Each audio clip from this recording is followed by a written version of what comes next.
This week on Barbell Shrug, we interview Zach and Sarah Krych and learn how to get strong in the bottom. That's right. Get strong at the bottom. Ugh. All day. That's pretty impressive, dude. Fuck. Yeah.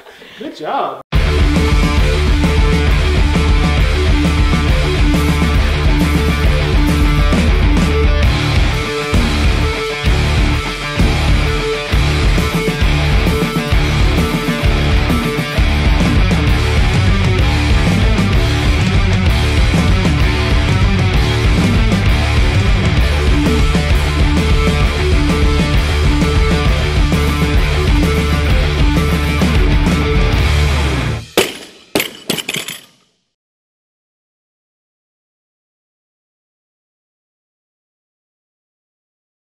It tricks some cashiers. Let's do this. Sorry, bro. Welcome to Barbell Shrugged. I'm Mike Bledsoe here with Doug Larson, Chris Moore, with our guests, Zach and Sarah Krych. The Kriches. Weightlifting extraordinaires. That is who gonna they point are. out which one's which. That one is Zach. Ah. That one is Sarah, if you didn't guess. Oh, that's good. Totally And difference. they both are very tricky because they both spell their first names wrong, which completely Definitely confuses. wrong. I was scolded earlier this week for leaving the H off of Zach. You were And scolded. putting And it on adding mine. it onto Sarah. Yeah. Oh. You would think after this much time. No, that's should okay. wear One of the coaches I t-shirts that work says with I'm still an- puts an H on mine. I'm too. an Fair, my H phone, Zach and my I'm phone an H-less auto-corrected Sarah. me. Yes. I was auto-corrected. It wasn't my fault. That's my excuse. All right, We guys. suffer a lot. Before we It's get very- started, make sure you go to barbellshrug.com. Sign up for the newsletter, and then you might be able to find the 8 snatch mistakes that you're making Maybe. Oh, I watched that that. make you terrible at weightlifting. That was an excellent video. I think we're going to Thank talk you. about weightlifting the other day. Thank There you. are only 8. There are no more than 8. There's only 8 things you can do wrong. 8. That's right. We found them. And the 8th one, The science. that's It's the that's most actually important the most one. important You one. have yeah. to watch the whole video. We found them hiding within the ridges of Rich Froning's abdominal muscles. We actually had 7 There's one. mistakes for the longest Higher. time. Could it be number 9? No, Sonny. We had but an illusion. 7 snatch mistakes, and then we were hanging out with Rich Froning one day, and then we found out there was an 8th that we had. It was so obvious, it was unbelievable. But The I unicorn think you'll mistake. enjoy it. Yeah. All right. That was the intro. Now we can have a now we can- conversation. Now we Conversation. start the show with content. Cool. That was the serious part. So right before the show, you were saying that because of your wrist injury, which if you haven't seen Zach's kind of epic video where he broke both his wrists by dropping like 350 pounds on it, something like that. Basically, yep. Times. The Stuck guy right in the who mic. shattered his wrists. And, That guy? That so, guy. so you get Who's lots of that guy? questions from CrossFitters that have achy wrists about like how do you train around these achy wrists all the time? Like what did you do like right after you got out of your cast and you could actually like rack a bar or put it overhead, but still like your wrists weren't 100%. Yeah. Obviously, like It's a big problem, dude. you get that question all the time, and Everybody gets that. I know you have some really good answers on kind of how to stay strong, how do you stay in shape, how to practice the movements, not lose your form or technique, even when you have achy wrists. So we can start off with that. Okay. Yeah, that's a very common thing that happens to me. I got a message just a couple weeks ago from a guy's girlfriend who contacted me. He was like, "Could you please send this guy a message? He just, broke his wrist really bad. He saw your video, but he doesn't want to ask for help necessarily." So Tough guy. yeah, Yeah. he's a tough guy. Yeah. So, so I sent him a very heartfelt, long message, and He just said, "Suck it up." Dearest friend. believe in your dreams, reach for the stars. all But those not kind with of that things. wrist. Let that wrist hit. Just look at them. Keep That's one right. behind your back. Well, I mean, the main thing I have to usually tell people is just patience and don't do anything between. Know the difference between pain and injury. So like, oh, this hurts, but I can push through it. Versus this is hurting. My body's telling me to stop. The lesson we all learned from watching the program. The greatest football movie ever. Are you hurt? It Are is you one. injured? It is one of the greatest football movies of all time. That's a true line. Yeah. They stereotype Are every you position hurt? perfectly in Are that you movie. injured? I was asked that as a chubby 10-year-old fat kid running down a football field. I go, I don't know the difference. All I know is my life is suffering. Right now in this instant. Yeah. One of the things I did a lot though is what we did a couple of days ago. Those safety bar squats, which that brought back memories. Squatting with you guys, the bar that goes over your shoulders. You don't have to use your hands at all. And so just finding things like that. One of the things I did was I bought a bodybuilding device. Oh my I found, gosh. Oh yeah, I've heard about this. This is new to No, me. this is Do tell. Her hysterical. reaction makes me think it's like I know. a penis enlarger. No, but it's called- just about that He embarrassing. thought it was gonna work. I mean, Zach and his body. The concept was This was called the isolator. Oh my and I'm ready. That cannot be true, dude. What every weightlifter needs. Yes. And honestly, I mean, in the bodybuilding world, I'm sure it has its place and a purpose. For me, I was like, this is great because basically what it is how to strengthen your upper body without using your hands. And so it's a Yeah. series. Go on. Because you wouldn't want to be limited by your grip strength Yeah. on anything. So it's a series of straps that you can wrap around like your forearm and your bicep that you then hook into dumbbells, and you would do these exercises. He's Fucking serious. hell. We actually got one guess as to where we found this. Any guesses? Arnold Sports The very Festival. Yes, back. it was. Arnold Sports Festival. Dude, they Yeah. got every stupid gadget Yes. there. I was so Yes. excited I still when want I to buy saw the it. gadget where you just like grab it and you just go like this. Yeah, you just spin until it. you get tired. Easy. Take it easy, guys. There's a microphone I in got front of your excited. face. I think it's still in Did the you trunk of our experiment car. with this? No, he used it at the Olympic Training Center. I All the remember. time. So you went to Oh. Arnold Sports Festival. Yep. In the expo hall, they were selling these. They're selling the these contraptions, isolator. and you go, here's my $1 million. I was like, take my money. Yeah.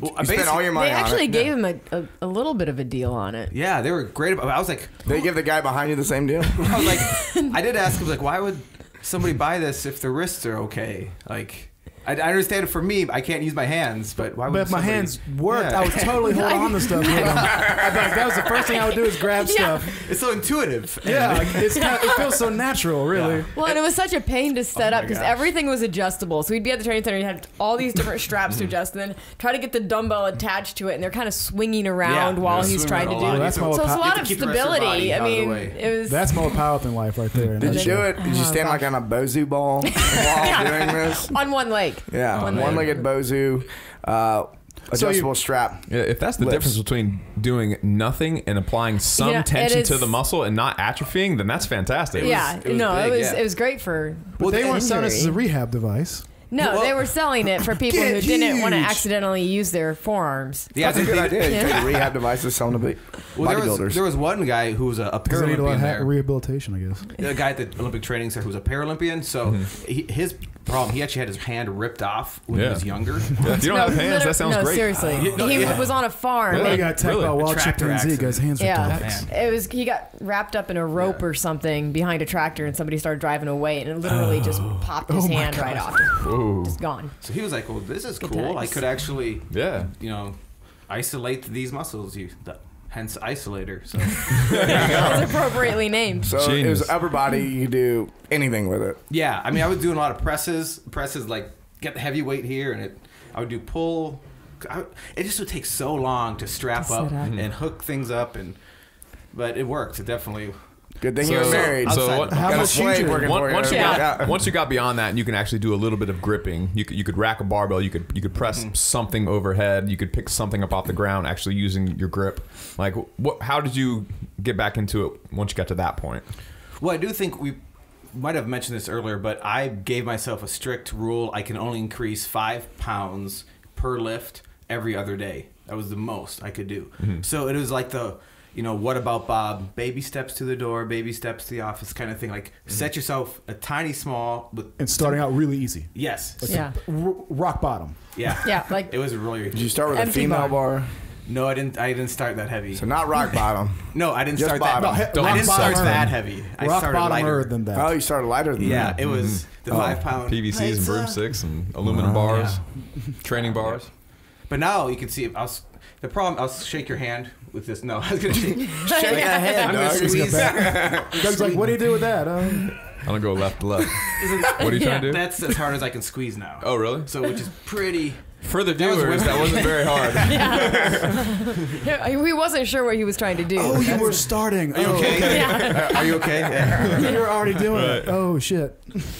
So Yeah. how do I you open pick up a jars for him 300-pound now. bar if that's all the harder you can squeeze? Your hook grip just Grab the thumb. allowed you to do it? If it wasn't for hook grip, it wasn't for the hook grip. I don't You'd know be a what. lost little boy. It'd be I will horrible. say this: anytime I go into a Set. strict weightlifting program, my grip doesn't. It gets weaker because I'm hook gripping Yeah. everything, and then I'm using straps to not limit my hips. So then, when I go back to CrossFit, it's like now I gotta When you actually work on do my grip pull-ups again. and stuff Yeah, like pull that. ups and whatnot. Yeah. Yeah, Tommy Kona told me not to hook grip except for like weeks out from competition because it makes your grip weaker. We would do a lot of I remember supplemental. Tommy his Kono style. saying We do a stuff lot like of that, but- supplemental grip exercises, and I do think holding weight overhead, especially when it's really heavy, I mean, you are squeezing on that weight too. So Yeah. even without that, doing strength grip exercises, you're getting a lot of forearm strength and everything. So in addition to just holding the bar and having periods of the year where you're just focusing on it, which in and of itself is a great way to improve shit. I know. But would you also do for weightlifting? Would you do some farmers walking? Would you do some things that are specifically just blasting your grip and they're very unlike what you're training? So there's a place for that. And the place I dig it. Yeah, the place was always at the end of the workout, and usually on Saturdays. And sometimes we would just start messing around, making Shirt up off stuff in the parking lot, couple That's of right. Modelo's, right? That's the key. Well, I've been doing heavy walking lunges. I mean, if you've got a heavy dumbbell in each hand and they're swinging and you're going up and down, I mean, that can be a good grip challenge. Yeah, we'd have our coaches would always program extra stuff. They were usually less diligent on making sure we did that well. So that was more up to the athlete. How late are they going to stay and do all these things? Actually, I wouldn't mind digging into that. So we haven't said this on the show for everyone that doesn't know you. You were a 2010 national champion in weightlifting and used to train at the Olympic Training Center for a number of years. Maybe dig into that a little bit about what life was like on a day-to-day basis at the OTC and what it was like, not just in the training room, but like all the other extra things that they had for you, the extra amenities like chefs and things like that. So go into that a little bit. It is a magical place, the U.S. Olympic Training Center. A place called Colorado. It is great. I moved out there in 2003, and you can live. They give you dorms. You live on the campus. You get up, and you just get out of bed, walk down to the cafeteria, and what do you want? You want an omelet? Do you want? I mean, they'll make you almost kind of any breakfast thing you want, and they have a whole hot line there. And so for a buffet, it's buffet all the time, which is dangerous. It opens at like 7 in the morning until 8:30 at night. Buffet. They would get that stuff, yeah. Fruity Pebbles? All the weight class athletes. Some of those triathletes. Oh shit! There's no gluten in Fruity There Pebbles. was gluten in the weightlifting program. There's man. no gluten in Fruity Pebbles. How many That's why it's the perfect cheat That's meal. actually How many gold true. medals have been lost? True. How many It's gold rice. I medals? researched Is it this. rice? Yeah, it's gluten-free. It's rice. That's right, Yeah. They went through a whole health kick like several years back. The Olympic Training Center went through a health kick at Yeah. one point. You guys need a chance to be here. We That's just long figured past this now. out. Was it when Michelle Obama got to be the first lady? It was before that. Like, we're gonna get these Olympic athletes in shape. Yeah. We're gonna trim them up. Well, I got there in 2003, and apparently before that there was a milkshake machine, which they got rid of. Oh Jesus! So, Fantasy. Yeah. It is a fantasy place. yeah. But they did have... I feel like it's That's the one thing they should keep. They did have soft serve machines, ice cream, though. yeah. Oh, okay. And... Well, for every athlete. That's not a weight sport athlete, a weight class athlete. Having a milkshake machine sounds fantastic it's for putting on weight. fantastic. Oh, yeah. Yeah, oh yeah. It should be just for select people. Weight. Yeah. Well, we had Anyone guys- who needs to gain weight, milkshakes. Yeah. Perfect. Well, Yeah. Casey They just Bergner need used you to just need make like a crazy thumbprint milkshakes thing in his where room. you have access. Do you know Casey went through a massive growth spurt, right? Yeah. But he Up forced to 2008. he forced every bit of it. He would Do you wake know? up in the middle of the night and Do you know the routine? Can you share that? I good amount A of little stuff bit like of that. it, yeah. Like- Share that. Casey had the... He got huge, man. Well, he had the whole hard thing of he was always very tall, so he was always trying to put on weight his entire Yeah, career. leverage is always a little- And he would wake up in the middle of the night and drink a protein shake, a calorie but had that like thing ice his cream whole and life. peanut butter in it. I mean, Yeah. just and Delicious. he'd drink the whole thing and he'd go back to bed. People think that's like a cool thing. Like, oh man, No, I he wish I was- could wake up in the middle of the he night. was miserable. You know, you want to be No, asleep. It's a pain in the ass. He was miserable. For like 2 weeks, it's fun. Apparently. And actually, for the audience, for the record, you worked at the Olympic Training Center as well, right? Yes, I worked in So- the sport physiology lab, so I was. that's how we met. I got to eat in the cafeteria for 5 months. Yep. 5-6 months. And you were stalking Zach for months before he paid attention to you, is what I heard. That's what Zach said. Yeah. That's right. she got to measure my body fat first day Yeah. we met. Pinch. Saw the whole Oh, weightlifting is team that in their true story? boxers. That's true. That is Oh, true. really? That She is weighed true. and measured you before she said yes to the date? Before she knew my name. Looks like a Yeah. fit specimen. I'll give him a go. Yeah. She went in shopping. It sounds like she did Apparently- everybody. Yeah. She got Look at everybody's like, body fat percentage. This is She's the like, best well, looking you know. one. Yeah, Zach won. If she knew you had bad wrists, man, would she have said yes to that date? Did she measure your wrists that evening? If she knew This what was long the before future would that. bring her, who knows? Because My children must have strong bathroom wrists. scenes before, so, and all the. Anyway, to continue your question, when I think of the training center, I think of the cafeteria most of the time. But they also had to-go boxes, which were great for people who also might want to eat the food. Maybe I didn't get to go inside. Like all of your buddies, well, you were the supplier. You're like the dealer I got on in campus. her I got in supplier. trouble one time. Oh, yeah? I Tell felt the really story. bad. What is getting in trouble like at the Olympic Training Center? Were you scolded? Sherry Von Riesen, he was who's the scolded. nicest lady. Yeah. On the face of the earth. Yeah. Yeah. Saw me bringing She's the sandwich super nice. out just to give to Sarah right in front of her office. I mean, it wasn't even sneaky. We weren't even Right. trying to be sneaky. It was- Yeah, because this was years after Sarah had left there. We've But got to teach you how to be more dishonest. maybe you could. I think we could pull it off.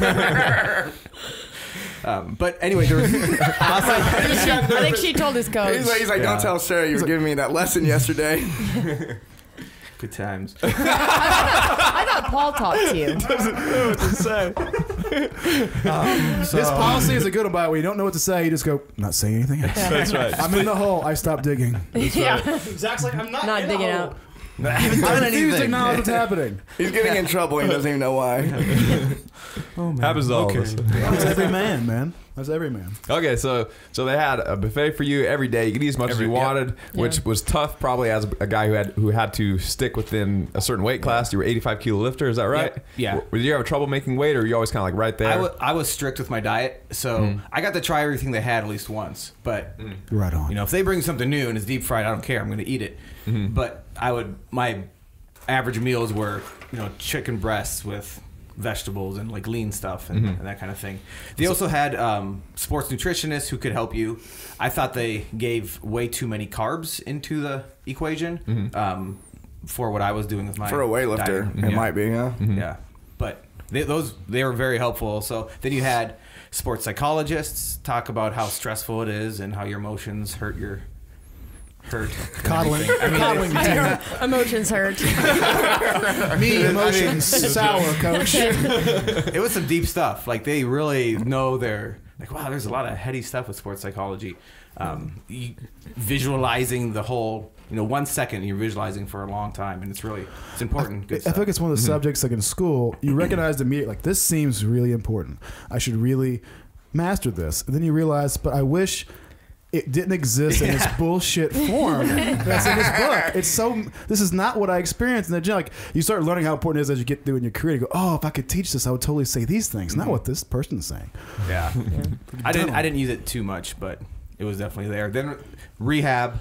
There's a sports rehab, a recovery center place, and then also sports Cold medicine. plunge.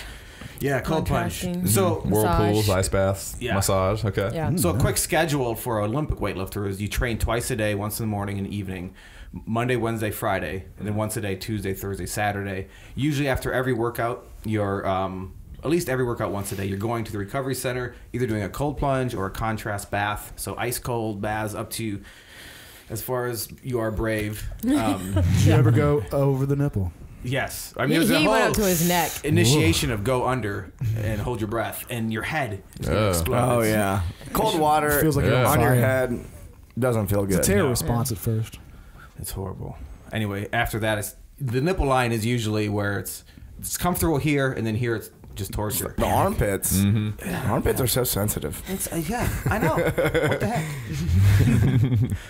So, recovery, and then there's, just great, any kind of injury you have, though, always there to help you out and look at it. And Must have PTs and chiros on staff just to Yes. give you evals and check you out whenever Yeah. you were feeling achy or beat up. Yeah, and then so massage was also part of it. It wasn't as much as you want, but I mean, Mike, we were just talking about this. You had a massage earlier today, Yeah. and was it super relaxing and comforting and what No. people think of it as a massage? There was no soothing music. Yeah. Yeah. It's not a Swedish massage. It's a sports massage. Often painful. Was it worse than one you had in Raleigh? No, the one in Raleigh, North Carolina takes the cake. That Why? was What the was that? He got the scraped. Washaw scraping. Oh. Similar to Graston. Okay, I yeah. was- You got I grass came in out it. all Yeah. bruised up. That Yeah. was the most painful massage I ever had, which was like a month ago. The lady was knuckle Today deep. was knuckle deep in like his pleasurable compared to that. glute. If this is his glute, the lady's hand was like this into the nose. Where on the glute? Because Like right through the middle of the glute, man. Like right into the belly of the Okay, beast. all right. The middle of both. Not between the glutes. Yeah, we got it. We got it. In the We butt got it. cheek. Yeah, Right. you got me. You got me. His back ended up being like the color of CTP's new Polaroid camera. No. Yeah. Poor guy. Yeah, my whole You're a shoulder. motorcycle wreck survivor. Like you had just been scraped across the asphalt. It's really what it looked like. Yeah. Yeah. No, I'm sitting there grabbing the table. Oh, in yeah. pain. It was great. Nauseous. Yeah. It was. So they didn't go that far in the training center. No, they did. I remember they did. he had a period of time that he could not get into the bottom of the squat. His calf was killing him for some reason. They never really diagnosed it. He got acupuncture, got massage. But I remember him X-rays, going MRI. to the recovery center and seeing the massage therapist work on his calf and just like working on the knots and just. I mean, he was writhing in pain. Like, couldn't even sit still. And she's just like elbow, her entire body weight, just all the way. Jen Payo, if in. you're listening, I hate you. Oh my gosh, this woman. She's like, hey. No, I love you, Jen. She was I a have lifter nothing but too. kind She memories did of you. not. She did not mess around. And it was She kind of like, okay, I have an hour massage, so I get 4 seconds of massage, elbow. Like not even like warm up the muscle a little bit. Yeah, Help me and- enjoy this. It was I've been to one massage therapist where she'll warm up the muscles. I mean, give you a good 5 minutes of that, and then so we're gonna. But I've never. Everyone else has always been like straight to business. Straight- yeah. That's tough. That's Yeah. tough. I'm like, I don't want to get my money's worth. I'm not paying for this. Yeah, you know what I mean. And you've learned from porn that's not the way you go about things. Just don't jump right in. Right? Learn that lesson. Yeah. Exactly. Is there anything in the training center that they didn't have that you wish they did have? Like what was missing there from that equation? Because usually weightlifting seems like a pretty married housing. oh. Yes. And I will say, with how great the rehab stuff was, I still went to another chiropractor who would offer his services for free because he did ART, active release therapy, which I found to be really helpful. And he actually worked with Dr. Leahy. He was one of the kind of founders of it. But so there a was legit ART guy. yeah. But they can't afford to pay some. Not everybody, like these people have been doing it for 20, 30 years to work there at least. So there was some just recovery things or injury prevention. So like a wider array would have Sounds been like you're useful. trying to walk a line here, and like you don't want to piss somebody off. Well, I just know the people and they're all so Jumbo. nice, but it would be Well, it would be greater. Do you There's a think lot it's of just injuries. a traditional? There's a lot of injuries. It has to be a heavily. Was it a traditional, heavily formal, by the book? Let's do what has been proven to work kind of thing. Like you have like in college. Weight rooms where they're going to stem muscles, ice things that hurt, and wrap ankles. That is There's very- a standard approach that we that's- know is going to work, yeah. and we're not going to hurt you. We're not going to get on these the fringes of what could work. We're not going to go there. That's true. That was a big problem in the beginning, especially everyone's like, well, I'm going to go to sports med, get ice and stem. Yeah, when I Because played that's football, it was the same thing. Yeah. I hurt my hamstring. Ice and Yeah. stem, so you can't move. Then they started doing laser stuff, which was great. Like they started expanding when we got some other people in. One of the things I do remember people complaining about, and I'd complain about this, is just you see somebody get hurt in football or everything, and there are top of line people there right now. Let's fix this. And with this, it was more $1 million like, surgeons and well, we'll stuff. get you an MRI next Thursday because that's when Right. they can get you in. You know, You want to get back to training, Yeah. yeah. but you gotta wait. We would get, and I guess it's the same. We were getting treatment like a normal person would, not how a Professional athlete, would. yeah. So You're trying to run a gold medal. It'd be like, can I have some assistance? Like, Yeah. my ankle hurts now. I need to be training. Well, I Yeah. guess the thing I was thinking about when you're describing this is that so when people who don't have access to those kind of perks, food, rest, lack of work stresses, some therapy on staff, if they see you doing what you're doing 2-a-days, or they see, to your point, a professional athlete doing something, therein lies the need for a bit of caution when you try to emulate what those guys do, right? Because you're struggling to recover as is, being a gifted athlete and being in a place where you have nothing to do but train, and it's still tough to recover. So people who are like working a corporate job and go, I should start training twice a day. yeah, I sleep 4 Yeah. hours a night and I eat 2 meals scattered throughout the day, but I'm gonna give it a go. Well, and what I see most of the time when people come in, if they're doing something like that, is Yeah. you're on such a limited time frame. Like, I've got 1 hour to train. You're not going to spend 10, 15, 20 minutes of that warming up like you probably should. You're just like, Hit it. weights, now, go. And then when they get done, strip down the bar, and they're out the door back to their job. They're not cooling down. They're not doing the recovery stuff that should Yeah. be done. But it's easier said than done. I did Oh, that. I know. It's tough. I hate warming Last up. week I went warming up. outside like at 8 p.m. in my garage, my righteous garage gym, which I would be dead without by now. But it's like 8 p.m. I put down my beer and I do some deadlifts. That's literally what I did. Yeah. I'm like, I'm gonna do some deadlifts, and I walk out. I'd be like, okay, I need to warm up. I'll start with 135. And I'll do that, and I'll add plates, man, and get heavy. You can adapt to it, but Yeah. it's not. There you You go. It's can't not get- ideal. You can't It's get not really ideal. strong like that. Well, and who Don't was warm it? up with a Modelo. That's not what you want. Not that to you do. can't. It's just not optimal. One of the guys that he was Optimal. training last week, I don't know how old he is, maybe in his low 40s. He said for every whatever your age is, like that's how many minutes you need to spend warming up if you want to stay. Which that can good get. guide. I mean, Wow, it's not that's a bad actually good guideline. advice, It's yeah. really, and I remember some of the lifters as they would get closer to 30, 35. All of a sudden, 30 minutes later, they're still taking the bar. And you're like, really? Oh, yeah. They And haven't then even eventually taken the they bar get yet. heavy, but the young kids are halfway done with their workout. They're still warming up. Yeah. Right. So as a weightlifter who's good enough to train at the Olympic Training Center and who's been doing weightlifting for probably a decade and a half, you obviously at that point you know plenty about programming. You probably could write your own programming, but they have people at the Olympic Training Center, coaches and whatnot, to help you write your own programming. Like, how much influence did you have over your own programming? How much was just handed to you, and you were just told do this, and you couldn't change it, or how did that work? We had more than one coach, right? Yeah, I was gonna say it depends on the coach, because we had my first coach was a guy named Dragomir Sirosalon. Best name ever. Yeah, it's it really intense. is. That sound badass. Like, don't Yeah, argue with that guy. Dragomir. Dragomir. He's probably just chop your head off. That's right. And there's awesome stories of him coaching, just doing insane things like finish the pull on this person's max out lift. He's cold and flip flops and just power snatches, 300 pounds. Just like, and this guy doesn't weigh much at all, but he was so mentally tough. Anyway, there's some people, coaches like him, who have kind of their very strict way. The influence.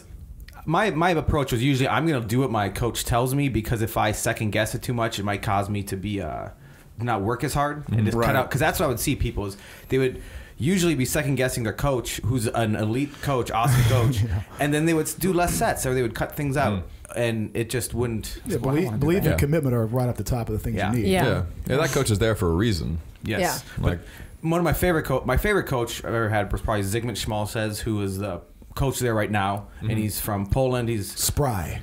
Yeah. Very spry. Yeah. Have you seen him? Yes. Yeah. He's 72 years old. He's in better shape than all of us here. So, but he would always be like, "How are you feeling? How is it that you feel?" Like he was asking us. I'm like, I feel happy. Having a great time, coach. Yeah. But he had his way, and he wanted you to do these things. You must do this. But if you said, this is hurting. Of course, we'll change it. Of course. There wasn't any guilt trip where you're scared to come to him. Right. So. From the outside looking in, what I saw more from Zygmunt was he saw each athlete more individually. Instead of thinking, oh, I'm training a team of weightlifters, he realized that different weightlifters had different things that they needed to work on and different aspects of the lifts that they needed to work on. Yeah. And so he wrote different programs. Like, not everybody was going in doing the exact same thing, which that's tough to do when if you've got 10, 15 athletes that you're working with at the elite level. It takes a lot of commitment. To not just have them all do the same weightlifting workout. Was he varying volume between athletes, or was it more of the movement? That's They a had good way. different It's mostly competitions sometimes. So. But he was more varying. Well, he mostly varying the movements. You have to work on these weaknesses, Right. Yeah. and then the volume would be dependent on injury, time of competition, and just your health and that kind of stuff. I mean, as I got older, I realized I can do better if I train one time a day and just make my workout twice as long, because then I'm not warming up twice. I have 24 hours of recovery on my joints versus warming up, cooling off, warming up again.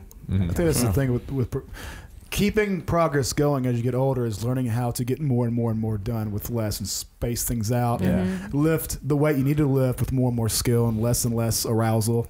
The kids who are barking, like Jared Fleming now is much more disciplined, I guess, than Jared Fleming 2 years ago, where guys, I see him exploding with emotion. Yeah. Now he's You much see better, that. but he's settling into his body and form. That's where it's like Michael Jordan in the second half of his career, right, CTP? Not jumping over people, but still executing and winning championships. Yeah. Yeah. Can you give us an example of what, like, just one workout would look like for you in the off season, and then what would look like maybe like 2 weeks out from a competition? Okay, I will say though, weightlifters don't have an off season because.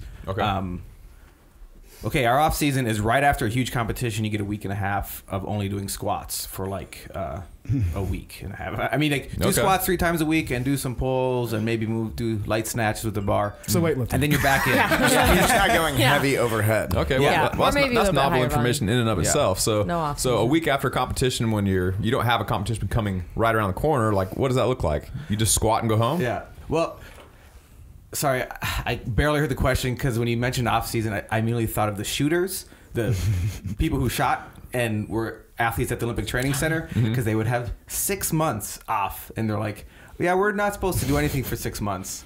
I'm like, man, 6 months. Like starting from scratch when Which you come is back. such a- Like, what the heck? They didn't practice shooting, or it's like a mental. they didn't exercise. Get away. Yeah. Well, they would as like a normal person would do some fitness. Don't they stuff. also drink for a performance boost? Is that the sport where alcohol is the ergogenic aid? Which one? Alcohol it and is. guns. We should mix those two for the Olympic Yeah. Games. There's one. Yeah, I think Was it's, it- I think it's Isn't a alcohol. big part of that like being able to relax? Like, like the guys that just kind of shoot offhand, they'll be like, They shoot between heartbeats. I mean, it's Yeah, yeah. amazing. Yeah. So- and then they It's just like pretty do it intense. again, and it's just like that. It's like super relaxed, steady. It's a sport Then where you they go, just, like, do it how'd you again, again, perform again? today, man? I go, not my best. not intense. I didn't lay there still enough. Yeah. Right? Pretty It's a much. sport. Like it's. I didn't keep my heart rate low enough. Yeah. I didn't. Yeah. Interesting. But I mean, it was, I wanted it's to be a tough closer sport. to a It's state tough of sport, complete but- death, but didn't quite focus. yeah. But they didn't have like an exercise program. Not some of them did. Some of them would because work if out. if they were in good shape, their heart rate would be lower. Well, yeah, in the of course. wrestling. Yeah. That's what I was Pulls. wondering. It's like, But not all of them. So But it wasn't necessarily specific Yeah. to shooting. It was just Bilateral Working isokinetic out. finger pulls with a cable machine, Yeah. man. I remember hearing about a guy who Tempo he finger would like pulls. hold a wine bottle out like this for like an hour. Just to like steady his arm, working on like his shooting arm You don't do endurance that? just for his pistol. specificity of training. No way. Whatever Yeah. works for you. I don't know if that's what all Olympians do or whatever. That's what that guy did. yes, all Olympians do that. So All Olympians, no matter what sport. I Wine once, bottle I holds. once held a broomstick at arm's length for 15 minutes. it's amazing. Yeah, I was training. I I can was training tell. in the Navy. I was Your- training in the your shoulder- Navy your to shoulders sweep looking nice and floors, and yeah, it was crazy. You trained to sweep the floors? Yeah, How do you? You, come on, man. You're fucking with me. You trained to do the. Okay, whatever. Okay, so right after competition, Yeah. you're doing mostly squats, not a whole lot of volume, more than likely. Well, like right after yeah, a competition, and then it'll peak. Yeah. Yes, so right no? after it'll peak after that. you get- and then you kind know- of come back down towards competition as far as volume goes. For Volume, sure. yeah. The volume always starts usually with higher rep. That's when you're going to do any kind of hypertrophy is when you're 12 weeks, 16 weeks out from a competition. And those usually were the lengths of our cycles, 12 to 16. A 6-week or 8-week cycle is just not enough to feel like you're actually going to get stronger and hit some personal records.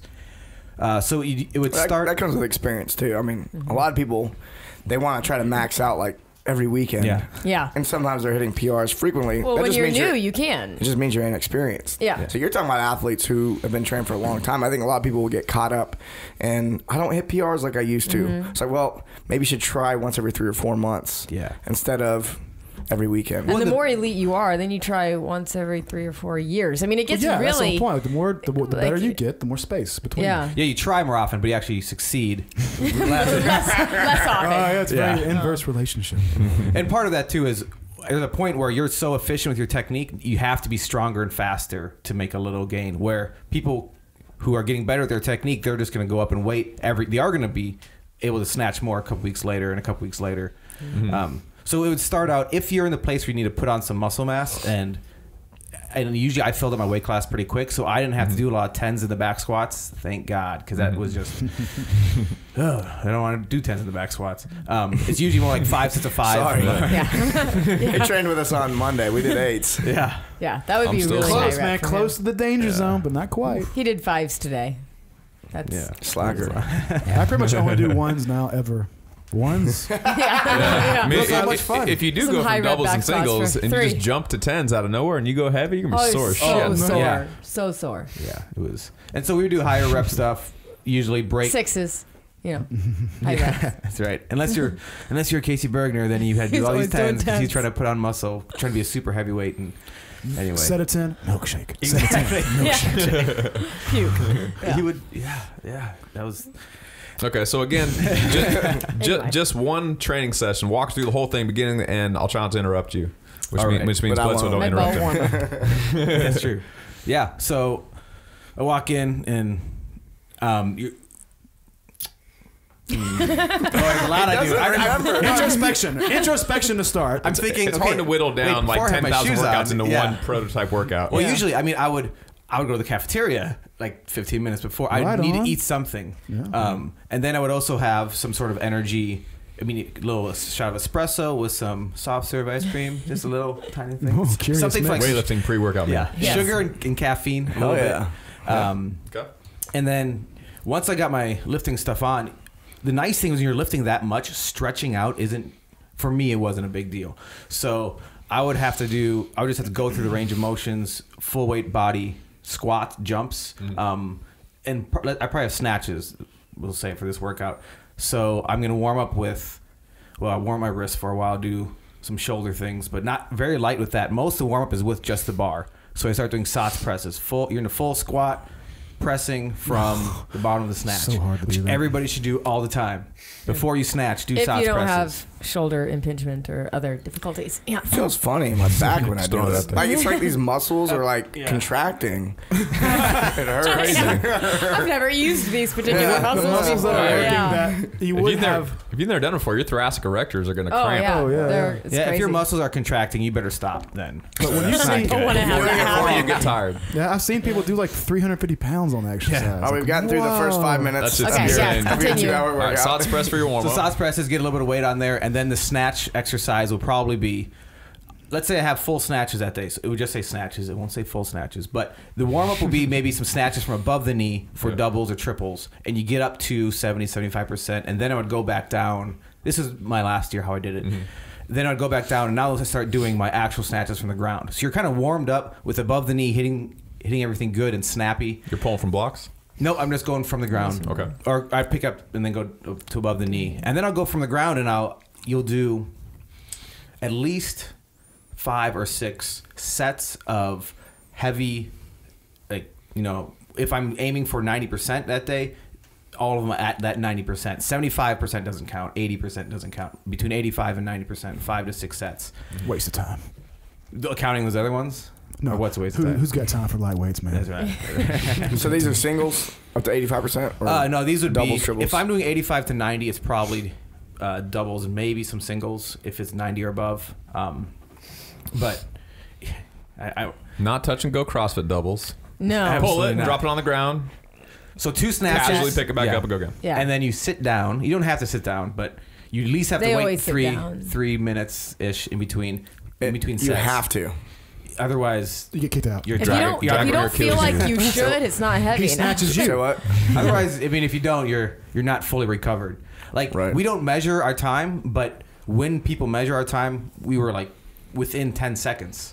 You know, unless we're talking to someone who get carried That's away pretty- with that's pretty something. fascinating. It was like almost always, I feel I'm ready to go, and we're extremely consistent when you've been doing it that long. Because everybody's about the same, around 3 minutes.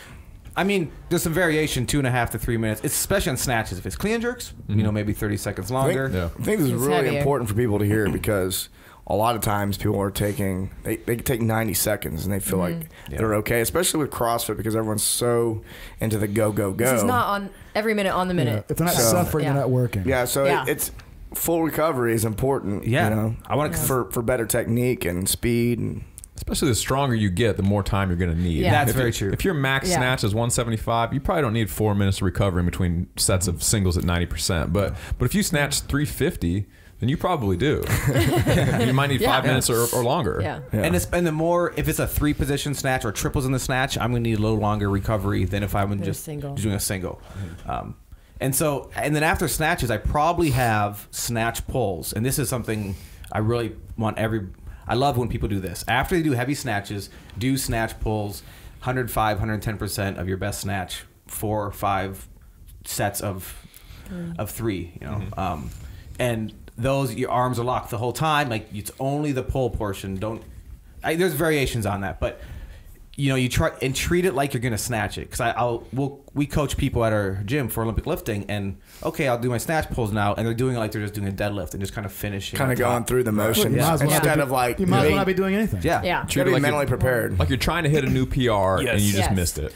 yeah. Yeah. Or You're like, obviously Yeah, going to just miss close it. the keep bar. pulling, Yeah. just keep I pulling. think but that's get you psyched can't up. you can't oversell the point to where you got to really be pretending hard, like to the point where you're Yeah. Yeah. it's really hard to hold the focus. You're thinking snatch, snatch, snatch, snatch, snatch, not deadlifting, not showing out, not just Yeah. doing work. Not just doing the I think work. when Yeah. people do assistance, it doesn't usually work because they go, well, I'm gonna do that because I did this and this will help that, and they're thinking pull.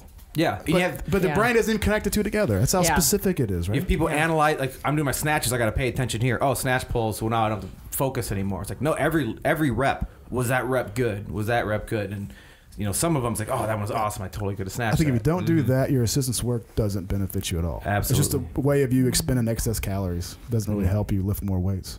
Well, and that's one of the things that we talk about, or we've been talking about. We have a Oli class that meets 3 times a week at our gym. We've been getting like 15 CrossFit to 20 Minneapolis. people plus every single class. And one of the things that we try to tell them is, if you're taking the bar, you need to take the bar the same way you're going to take every weight after the bar. Like, you don't mess around with the bar. You don't take the bar at half the speed you would take a heavier weight. Like, You don't the bar do- should yeah. look perfect. The walls, there's no weight on it. Exactly. It should look perfect. Technically easier to lift when it's lighter. Technically easier. What drives me Yeah. nuts is when people go to do a hang snatch and then they just pick the bar up terribly. Yes, I'm like, what are you doing? I know. Get This is a sit perfect, your back. this is a perfect opportunity to practice bar path, and Exactly. you just Yes. wasted it. Yeah. Well, A you lot of practiced people- wrong, so now you got to Well, you don't do only it 2 waste. times to fix that one time. Yeah, you don't Yeah. only waste, you undo what you've been practicing. Yeah. And a lot of people have trouble catching a heavy snatch in the bottom of the squat. They're warming up and they're doing power snatches. High, they're catching the bar high with these light weights. And then the weight gets heavy and then they can't get in the bottom of the squat. Right. And then you you could be get catching no that man's land. barbell in the bottom. The people do that in powerlifting too. They would get so used to the ego takes over, and you squat higher and higher as things get heavy, or you bench off boards to make yourself feel strong, and you get to a meet where surprise you got to Yeah, it get to where doesn't you got to go. count. And you get there you're like blurg, it's Yeah. collapse, instant collapse. That's that sound, the sound of death. So if you're snatching, are you on board with only pulling as hard as you need to complete the lift correctly, or do you pull as hard as you possibly can every single time, no matter what? That's a good question. That's an and excellent question. I like doing both. When you don't pull as hard as you need Come on, to. Doug. It depends. That's always the answer. That's I always know the don't- answer. don't I was just you wondering what he thought. So I'll say It depends on what. I think you should be able to do both and have done both. To give you a straight answer, I almost always pulled as hard as I needed to. Except when it was like 50%, you don't. That's dumb. It's gonna fly up and you're not gonna. Well, there's a practical like Yeah. people will hear that and go, okay, I'm gonna pull as hard as I can pull all the the fucking barbell as time, hard as I can. and they Yeah. get the Right. bar out of the rack. Ah! At a certain percentage, it's impractical. If Yeah. you're snatching 40%, you can't pull it as hard as you can, or you're just gonna fucking throw it like Yeah. 4 feet over your head. Yeah. Because if you're only pulling something as high as your belly button or high as your nipples or whatever, then and it's 40% of your max, you have to like ease up at some point and Yes. just drop under and catch it. Well, I'll say something about that too. There's a difference between not pulling as hard as you can and not finishing your pull. You always have to finish your pull. And sometimes when you tell somebody, well, don't pull as hard as you can on this one. You know, it's not your max weight. Just pull as hard. Then they start cutting their pull and then they're out of position. It's a good cue. So when I've started- easier on your first pull and then pull your second pull, fast and complete. Or just make sure the movement's complete, because like I remember distinctly doing a WOD that had a lot of snatches in it, and it was all all the way through the bottom of the squat, which I'm much more comfortable doing than power snatches because I did a lot more full snatches than power. But I remember thinking during the Metcon, I was like, I'm getting really tired. This is like, I don't have to pull it as high as I'm pulling it. And I would finish my pull, but much more almost relaxed, like just finish all the way up and then catch it. What a cute noise you made when you did that. She hiccups. I did that during the Metcon too. No. She hiccups every and then time. I would catch it at the very, very bottom of the squat. And so I wasn't catching, riding down to the squat and coming back up. And it felt so much easier. And it was so much faster. I was like, oh, I don't have to waste that energy. But I still had to finish the pull. Good. I will say with people we coach, I'm always telling them slow down the pull. Don't yank it off the ground. So if you're going to be going as fast as you can, or during the pull, it should be at the very, very top. That's when it's most important to be really fast. Because if you start moving a lighter weight as fast as you can, you're never going to move your heavy weight that fast. And so then it's not the same. It tends to throw people out of position. That's when they knock their knee as they go by, or they get behind the bar and get on their toes because they're just yanking off the floor. What I didn't do is when I got to 80%, treat it like this is an 80% lift. 85%. Right. That's too specific, and I would put all my energy into it. With the lighter weights, then you're just kind of feeling the movement out. Yeah, so you did in your workout, you do snatches, snatch pulls, and then what was So the like- rest of the Well, workout it's like? snatch above knee, thoughts press, snatch said I above wasn't knee, gonna then interrupt him. snatches, then Lied. Shit. He taught me how to lie. He's going to teach you how to lie. We talked about that. He taught me first. So. He's nervous. Every time we bring up this dishonesty thing, he gets nervous. You got those trusting eyes. I'm not nervous. Snatches, snatch pulls. Got it. Snatches, snatch pulls, sauce presses before that, and a supplemental snatch before that too. But then if I had jerks, I would always do press and split beforehand, which you get in the split position, and just like the sauce press, you press the weight overhead, but explosively you punch up, and that would just fine tune you for that landing position. So you're getting in a perfect- in the split position. Yeah. You're doing Yeah. explosive pressing. Yeah. Bang. Okay. Getting a perfect split position. Yeah. Not, It's really not hard just to your feet balance. spread apart. Really, It's yeah. like the position That's would your be ideal for opportunity landing in. to We have have that in Have some it of our right. technique quads. Is that right?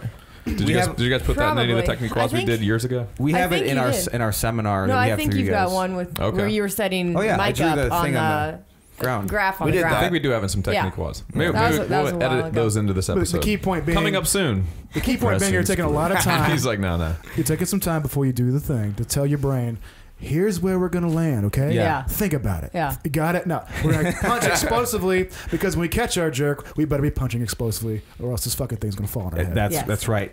That's right. Okay, so you're doing those explosive Yeah. presses from the jerk position after snatch pulls. In some Well, cases. In some cases, we wouldn't always do pulls after the snatches, because that is pretty tiring. Sometimes we don't do that. We go right into the clean and jerks. And when you're doing these So presses, if you're doing only snatches, you're probably going to do some pulls. If you're going to move on to clean and jerks, probably not the You pulls, might not do yeah. the pulls until or after. later in the workout. Right. And then for the pressing, don't do 6 sets at a heavy weight. It's not, the point isn't to tire out your muscles or even to get stronger in that position. You can use that some other time. This is, like you said, It's primer. primer. Yeah. And then, so you move to clean and jerks, and I really liked doing the split jerk was my problem.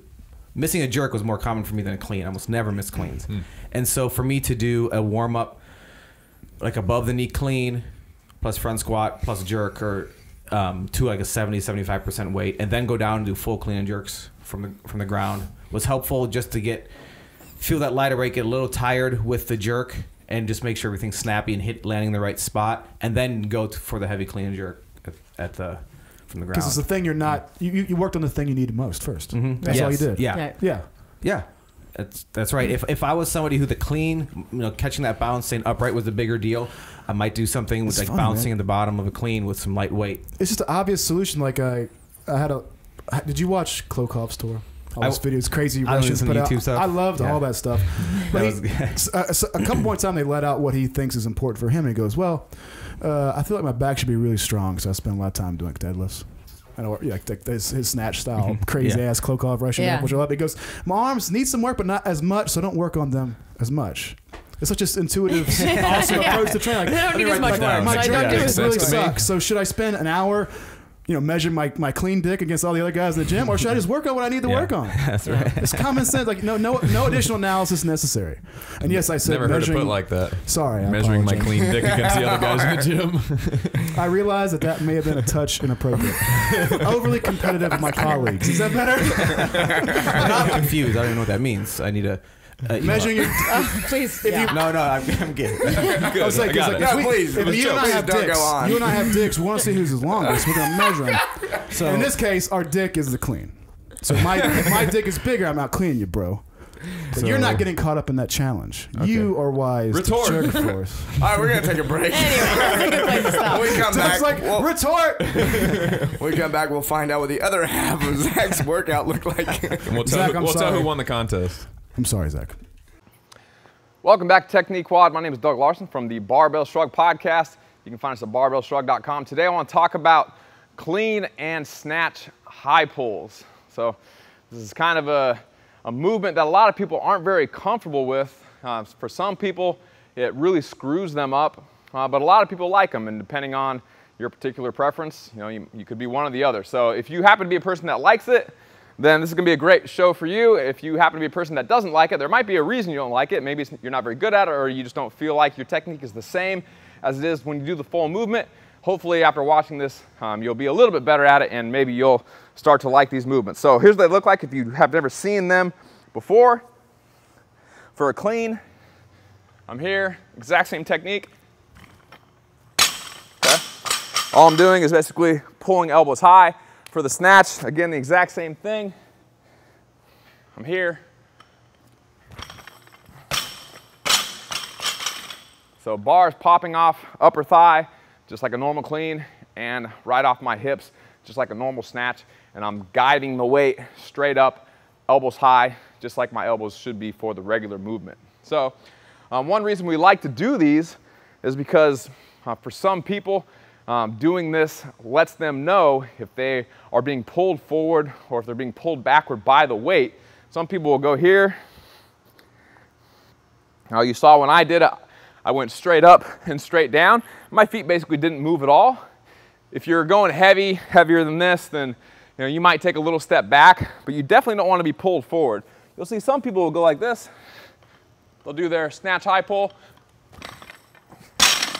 and they'll pull the weight away from them, either if they hit low or if their hips come up, it'll pull them forward. So you get a lot of feedback on the full movement, but with the high pull also, if you can't come here and pull straight up and straight down, then you also know if you're getting off balance, if your technique is skewed in some way where it's pulling you forward. So getting pulled backward isn't as big of a deal, but ideally you come straight up and straight down.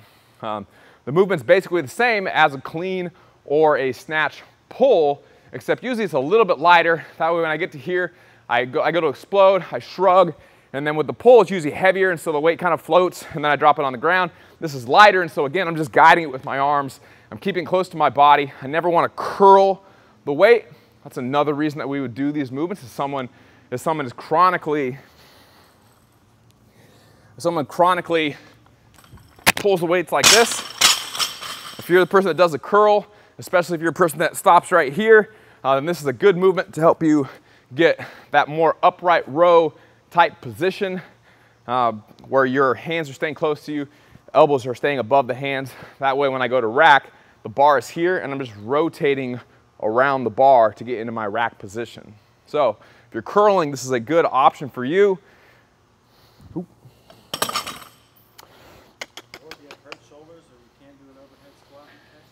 That's a very good point. So if you have a shoulder injury and you can't do anything overhead for the time being, I'm a good example of that. I do a lot of snatch deadlifts, snatch pulls, and snatch high pulls because I don't do a lot of overhead work anymore. It wreaks havoc on my shoulder. After I had a shoulder surgery after an MMA fight a couple years ago, I don't do much in the way of overhead squats and jerks anymore. So for me, I can't catch it overhead, but I can go here and I can still get the most athletic part of the movement done, which really is the explosive second pull part of the movement. I can stand in good posture, I can jump, get on my toes, and accelerate the weight and work on pushing into the ground really, really hard, really, really fast, which helps with jumping and running and almost any sport on the planet basically. So I can still get the athletic benefit of snatches without actually catching it overhead. Doing overhead squats and whatnot in full snatches has their own set of benefits, and that's great, but I can get a big chunk of those benefits by just doing the pulls and the deadlifts.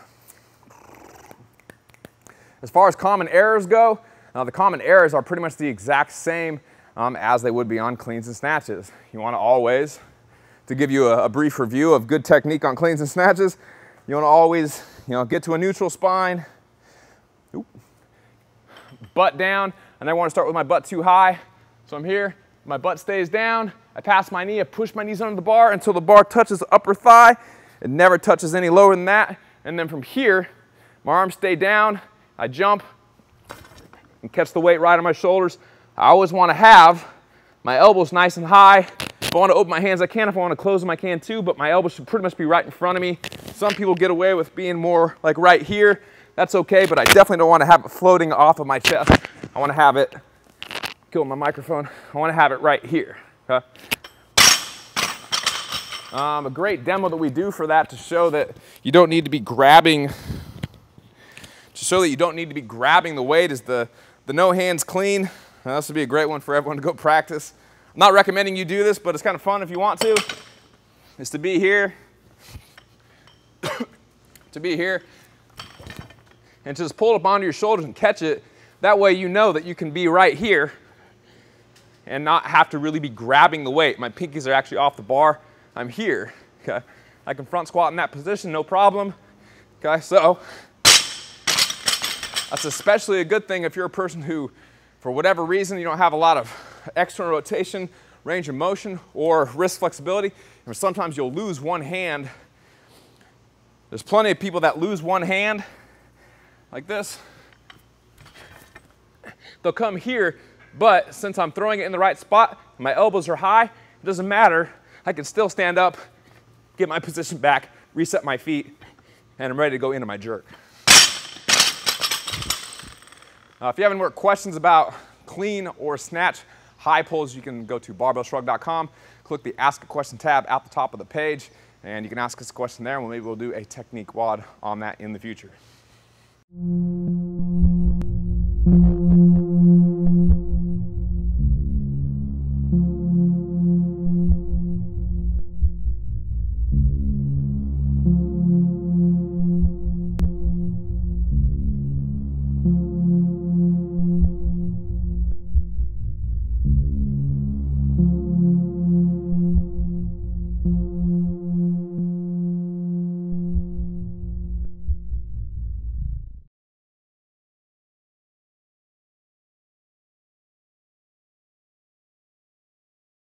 And we're back. We just had the most interesting piece of the conversation of the podcast during the break During when the break. nobody It was was intense listening. over the break. I'm sorry. Came Repeat after everything we just said. It came after the dick clean thing, so I, sorry, bring that's that what the back up. audience got. I mean, that's why we took the break. bring that up again. I apologize to our fans. Now, Sarah can't share this podcast with her mother I know. now. I was That going to have my mom watch, but now I'm not so sure. She'll go, oh, you cookie kids. Sarah, You cookie kids and your dick cleaning. you need some new friends. Moving on to Klokov. What were we going to talk about? No, I was telling the story. So one of those guys went on an epic tour of the United States doing what you think Russian dudes run around the United States would do, like taking pictures and Cracker Barrels and shit, I guess. I remember seeing a picture of Ilya Ilyin walking down the street eating a big ice cream cone. looking like the And happiest just guy. happy Oh, as man. shit. I was so happy for Welcome him. to America. He's What like, have you it's not not clean- cold and I don't have to drink vodka. We'll have you not cleaning and jerking world records before you know it. But no, I said of all the things I hear, of all the things I saw, the coolest thing was a picture. It's on Hook Grip's excellent Instagram feed. Those people are doing Nat Artem. Yeah, he's great thing. They're like that Instagram feed is perfect, and the pictures they're taking. It's like all the stuff you used to see with Milo. But there's one image of him with Zig behind him. Zygmunt. Zygmunt, the Polish wonder man. In a full squat position, hands overhead, tight. Again, squat jerk. Is that the right position? Squat. If he's in a full With a squat, squat, with hand, clean narrow, grip. Squat, narrow hands. yeah. Narrow hands. Yep. Basically, a really hard position to be in the right way for weightlifting. And Zig is just pointing it out. He said, yeah, this is the moment where he points out, if you want to know why this man is the best in the world, it's because of position. He works every day, even now, every day, minimum of 30 minutes on position. And he goes, that's why this man is the best in the world. It's got nothing to do with, he hasn't lifted weight in a year. And he will still be the guy taking gold in Rio probably because he's excellent because of that thing. I only worked 29 minutes. That was my problem. You That didn't explains know. the wrist Didn't thing, know. man. Zygmunt, why didn't you tell me it was 30? But, yeah. But it's one thing I realized If you that's- knew it's then what you really know now. important to, like, and another thing Yeah. you said is if we could all go back and do it again, you said the most you would nail the Zotz press, right? Like you would just drill that, or that's you would recommend that to more people, like because it's so uncomfortable and so tough. Make it to where it's the easiest thing in the world, the most routine thing in the world. You do is warm up, and you're gonna get better. Absolutely. When you start warming up with that, you don't have to stretch out all the little tiny things. You just force yourself very uncomfortably into the toughest position you need to be in.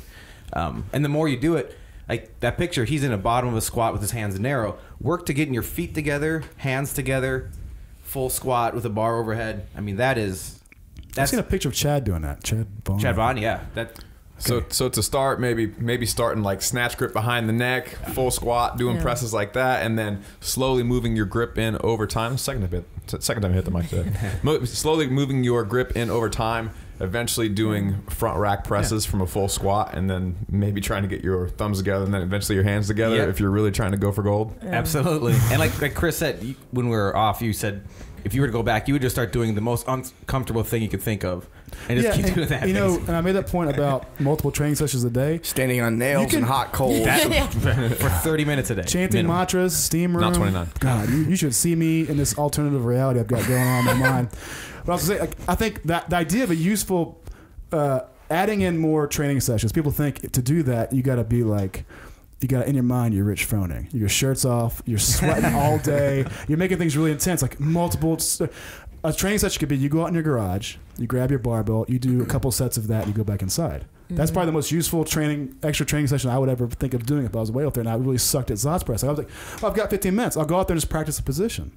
That's. I Now mean, come back yeah. in. Yeah, that's very That's true. important. Now, I wouldn't say, like, let's say you do that 5 times. Don't then say you train 5 times a day. No, I wouldn't be that guy. No. Listen to me. That guy. I wouldn't be that dude. I need a post-workout shake, plenty of carbs Yes. after But the that. idea of adding That's a in great extra idea, work, yeah. adding in extra work, is something you do really slowly, right, Doug? Would you say it's a very smart thing? Like a little dab, like just moving 5 pounds a day.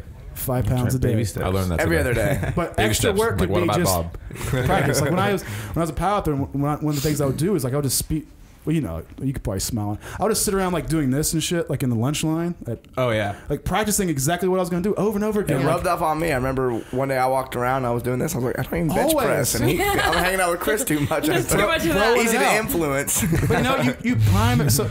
But man. when you get to lifting, it's just what you start doing. Everything becomes natural. At that Oh, point. yeah. I mean, for some reason, when I was a lifter, whenever I'd be nervous, not nervous about lifting, but let's say I'm in a weird, uncomfortable situation at a party, I'm just thinking in my mind, like, power snatch. I'm gonna power snatch 300. How'd that first date go with this Yeah. guy? You ever been somewhere in Still do public that. and like you're thinking about something? You're like at the grocery store in the aisle and you're sitting there going,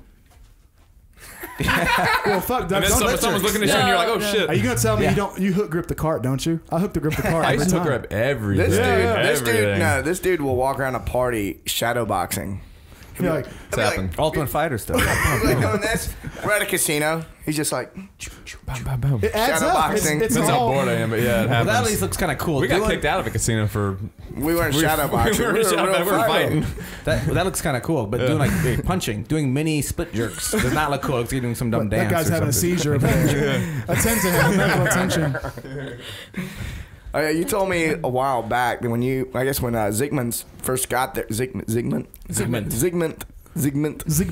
M-U-N-T. Zygmunt. I know how to spell it, I just can't say it. All right, so you said like he was like basically had you in an overhead squat position, was like digging his foot or knee into your back, trying to Yeah. get I you remember more watching him upright. do that. Oh, like stretching your back. There were a couple Yeah. of different things to do. I think the worst one though is the we had a wall and it was a bunch. It's a gymnastics piece of equipment. Stall bars. Yeah, with The wooden ladder pieces. wall thing. Yeah. So you would Which put your we want. hands on one of them and like you'd be at a 90 degree, so bent over, and he'd be standing on top of you, holding on, Like on your upper back. jumping to get your What's arms. he doing? This is More stuff we don't thoracic do in the extension? U.S. Yeah, this is basically, what, it's like I don't have thoracic this. I don't have this mobility. ability. It's not jumping hard, but he's putting his pressure down, and you're like, whoa.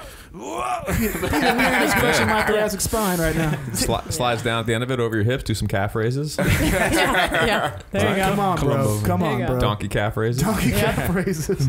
No, that's pretty. That seems like an aggressive stretch. If I may be so Yes. bold as to It label it was- such. Yeah, but he would do it to. He did it to girls too. Like he was like, everybody needs to do this if your positions. Was are he bad. the only Okay. one standing on people's backs, or He was the only one. I mean, Yeah. He I also think he was- got He was the smallest some one, joy so out of it it. makes You know? sense. He's a small guy. Yeah. I couldn't say donkey calf raises without thinking about that one time we had the two girls in our no. gym doing donkey calf raises. The one girl sitting on top of the other girl, and every guy in the gym was just like, "What's going on over there?" That was pretty awesome. Look how wide those domains are. It was a great day at our gym. No, we don't prescribe that anymore, right? No, We used no, to. no, no. Didn't quite see the performance. Those were the benefits. figure competitors. That's what made it. That's right. That's what made it Probably. so That may have been the terrible. first. That may have been the first exercise. I go, this is the stupidest fucking thing ever. That's the first one I abandoned when I started becoming aware of what I was actually doing. Like everybody has that moment where Except they're for like, bad two idea. figure competitors you're in a- training together. You're in Gold's gym on that thing. Yeah. Like you load up all that. Yeah. Everybody always uses all the weight. Second class lever. 500 You can load pounds of whatever you want on stupid that. thing. And you're just going, oh yeah. Just no, like you could do that all day, no exertion of effort. And somehow you think, Yep. I'm getting so huge right now. Suddenly your Achilles tendon explodes. My calves are gonna be so gapingly wide and veiny. What was the K-Star thing said about that dude? Your veins look like you want to Oh, go there. no, you don't go no, there. yeah. But yeah, you spend how it's so funny how much time you spend on like hammer curls and calf raises when you begin. Yep. I saw. I think it was a Real Life, MTV Real Life, and he got calf implants, and it was a very heartfelt. I think I watched Calf that implants one. and pec implants are like the two big ones Yeah. for So dudes. calf, Yeah. I think calf implants come in right behind boobs overall. Wow. Really? It's Really? like, it's like boobs and then Well, I calf guess I don't know what other No kind of way. implants people would be getting. Can I but- ask you? You're the don't know. female in the room. Has there been a time, like think back to your single? I know you got the perfect man here. God bless this handsome individual. But do you ever call, like, speak to the men right now who may be thinking, I'm thinking about those calf implants. Was there ever a moment in your wildest dreams, like when you're drawing in your your like Elisa Frank's multicolored school binder, and you're making notes of like potential qualities of a husband. You What go, question is coming? He must have I'm waiting for it. super awesome huge calf muscles. No. Does any girl actually want that shit on I any don't level? think it ever occurs. Well, that's too to bad, him, 'cause no. my he calf actually muscles- has. He does have phenomenal calves, Oh, but wait, it's, what it if he had- never. if he had bird calves, would it work out? You think? I think it would work. You think it would still work I between think it us? would still work. If I'd bird calves? I think it would All still right. work. Let's go. I'm glad it works. No, I think that's kind of absurd. Actually, I have a funny story that I have to tell because if I don't tell it now, it might not come up ever again. But my grandfather was at the fair once, and he had skinny legs, and he was once asked by this stranger, this woman, "Are those your legs? Or are you riding a chicken?" Actually, He said he had no idea what to say. He was like dumbfounded. You should have just said, "I'm riding a chicken." Scarred for life. And he tells a story to his Aw. grandchildren. At the age of 80, he's still telling the story, so it really stuck with him. must have burned. Yeah, Yeah. that would have. At the end of that story, did he say, "So anyway, that's why your legs look like that"? Sorry. Yeah. I started squatting after I heard that story. Yeah. That's right. Every day. Squat more. In donkey All right, calf so- races. For your workout, you do snatches. We're gonna make it If through you're not, this. if you're This is not the doing longest cleans, workout It just ever. takes all night. if you're not doing cleans, you're doing snatch pulls. But you might do the snatch pulls after the cleans. But you do your snatches, then your cleans. I thought you were There going you to go. simplify this. You're making it worse. Let's all shut up and let One Zach talk. workout. So after my Start at the cleaner beginning. jerks. Zach, would you like to summarize? Okay. So first I go to the cafeteria and I get some soft serve. Well, okay. Warm up for the snatch sauce presses. Then a variation in the snatch, but then into the heavy snatches. Warm up for the clean and jerk, press, which would be press and split. Some variation. Area of focus. Some variation in clean and jerk, and then straight up clean and jerks. Then I would probably do my clean pulls or snatch pulls, depending on Not both. Which Yeah, day of the okay. week it was. Yeah, exactly. Yeah. Yep. So And then maybe some box jumps. 5 triples, let's say, in the pulls, like you're gonna clean it, like you're gonna snatch it, and then box jumps afterwards, and then How big are these boxes? Yeah, you're is that jumping weighted or how's that work? Big. like this tall, So it's maximum height. Are you, Yes. Is this tall off the table or off the floor? off the computer, off the floor. Yeah, which is so much For the people fun. who are listening, The computer We're was standing. a half an inch below It's my like hand. 5 feet, like a 5 foot box, right? Like a 5 So- foot box. Yeah. And honestly, like it's just above nipple height, I guess was usually a The danger good way. zone. Yeah, We just like established earlier in that's the right. podcast. Just above your buttons.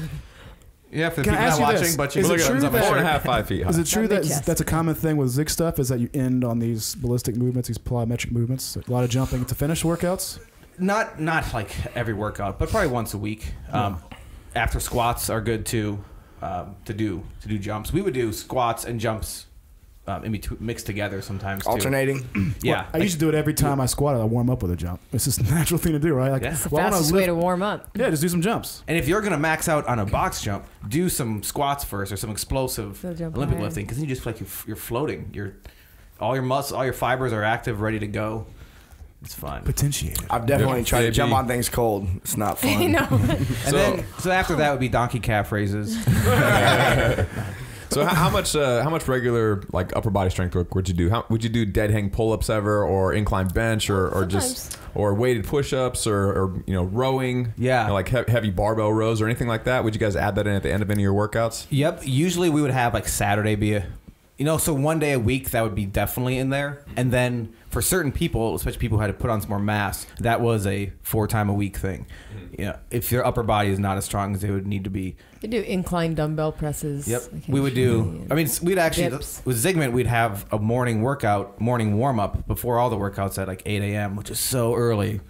So what? Back then, it was so early. Hang on, Now, wait. at school then. A but- warm up before the workout. So you had to warm up at 8 a.m. And he would do the warm up with us. And it was all Did you these- eat before this? No. No. That's why. That makes sense now. Okay. It's like a I wake get it. up. It's like a wake up. No way warm-up. I'm going to be in the gym training at 8 Yeah. and have eaten breakfast. And which the main thing was get us up, get your blood moving, and that's when we'd maybe do he would have you do max out set of pull ups. I'm like, okay, it's an interesting time to do it, but it woke you up, and it was a little mini competition. Yeah, it wakes you up.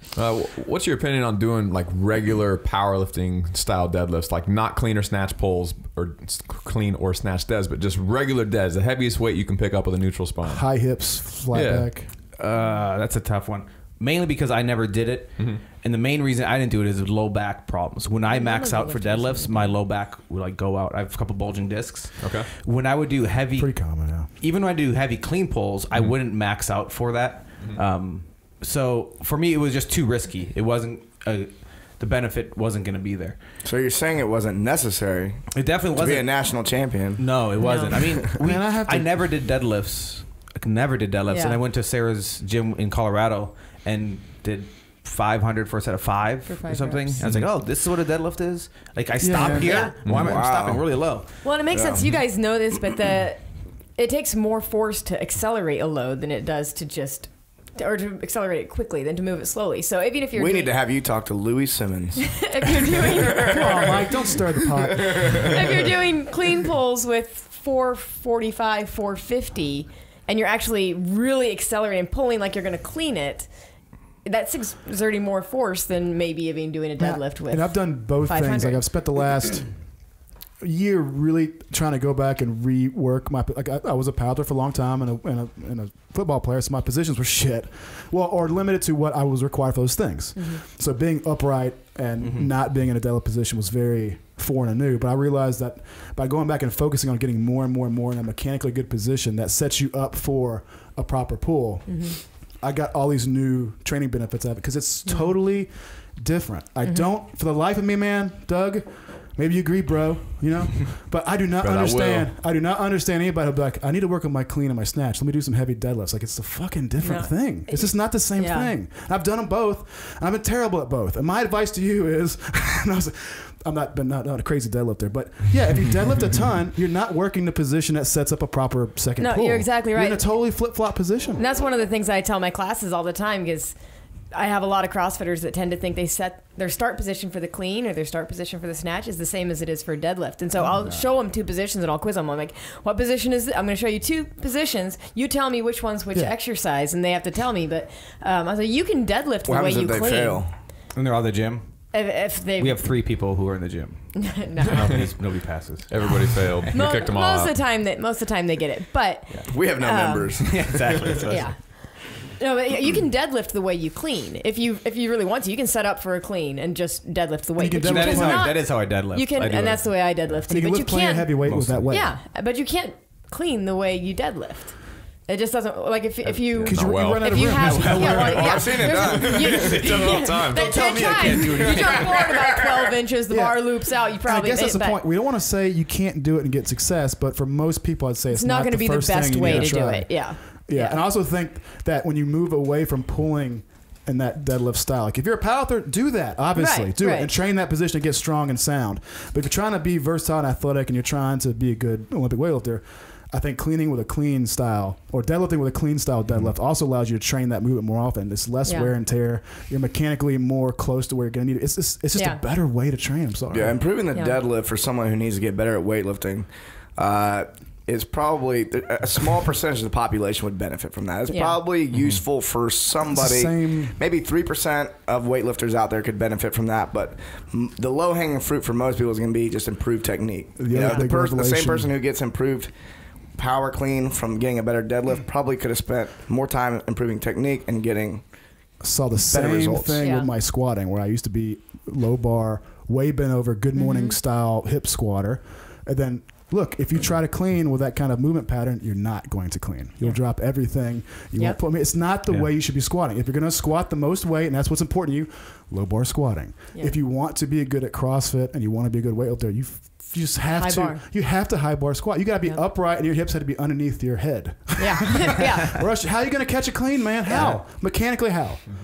The physics, homie. So in one of the videos we did a while back, I think we did Technique Quad on it. You and Mike were going over how low you actually need to be catching your cleans, and that's like a pet peeve of yours. If I remember correctly, a lot of people think they're catching at the bottom, but they're not really at the bottom. Yeah. So how do you guys handle that at your gym with people that maybe they don't have the experience or mobility to get into the bottom, and that's part of the reason they're missing heavy cleans? Yeah, one of the main things I just do with people is get them to feel what it's like. So let's say somebody doesn't have the stability and they're falling backwards every time they're getting low. Well, if I let them just grab onto a pole or something and say, get into a full squat, And then they say, okay, I'm in a full squat. Like, all right, they have this much more to go. So just relax your hips. Just kind of relax everything down there. And it just, whoop, and they sink lower. I'm like, that's what you need to feel like at the bottom. Now, you want to keep everything upright, have it tight, but just get people to notice, like, oh, I didn't even know I could get a little bit lower. I thought I was at the bottom. Because they're below parallel. And the great thing about getting all the way down is catching that bounce to shoot you up out of a clean, to shoot you up out of a heavy back squat, front squat. Because that bounce is so helpful. That's why when you see elite Olympic lifters miss a squat, they're missing it above parallel. They're not missing it like right at the bottom. It's because they rocket out of that bottom, and then that's the least that's their weakest point, right above parallel. And so that's another point. So people are not comfortable getting low and not strong there and not at ease there. That's another thing. Zotz presses and tons of pause squats and shit would really help. Squats are great. Yeah, I started doing that when I was overcoming my squat limitations, bringing my feet back in with like the heels underneath my butt, and letting working up to like 400 with that safety bar, and just letting it shove me down as I think constantly, like that mind connection again. Vertical. For Christ's sakes, Chris, get vertical. I guess spent like 6 months just thinking that over and over, and slowly you relearn how to squat and be vertical. Or doing something like that Bring Sally Up song. Have you guys done that? The Bring Sally Up with the squats? I've seen videos of that. Yeah. So Zach and I so much fun. Zach and I did as close that. as I got to it. And I've had my classes warm up just doing air squats. Okay, so the Bring Sally Up song, I don't know who sings it. Moby. Okay. But I think it says Bring Sally down. Like 30 times. It's a song. It's like Does that a bunch. It's a 3.5 minute song or something. They say it 30 times, and whenever they say Bring Sally down, you sit all the way in the bottom of the squat. You stay and you stay there until they say Bring Sally Up, and then you go right back down as soon as they tell you to go back down. Did Moby write this for CrossFitters? I don't know, but it's worked out beautifully. It's art, Mike. I have my classes do that, or I've had them do that as a warm up, and just air squats. So no. And the vast majority of the time, you're down. You're almost never up. You're up and you then don't right wait. back You down. don't get to wait at the top at all. So the people that have a really good squat position, they can kind of sit down and hang out. And if you're just doing air squats, it's not a big deal. But the people that are struggling and they're tipped way forward and their hips are oh my goodness, they're falling apart about halfway through the song. So, but it's a great way to get people to sing lower and lower. I'm in yoga and shaking. Yes. And there's some skinny lady next to me going. And you're going Picking that sound. He's like, you can't even squat 100 pounds. In the meantime, I'm like, in the meantime, your beard is just pursing and purring with pain.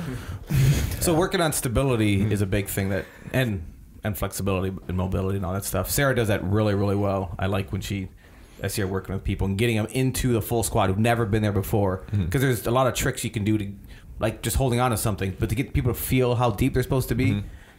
We actually have a guy that's come to 2 of our seminars, and he's coming to our next one again. He works out at another one of our gym locations, so he doesn't come to the Oli class regularly. This man's name is, should I say his last name too? I guess. He's in the Guinness World Book of Records. He's Norman Wonderow. That seems Wonderow. dude, he's in the Norman World Book. Wonderow. Book of World Records, and he has that name. Yes, Like, I just think it's the coolest thing ever. But He's in there for coolest name. he so holds the that's- record. He holds the record for longest continuous jump rope.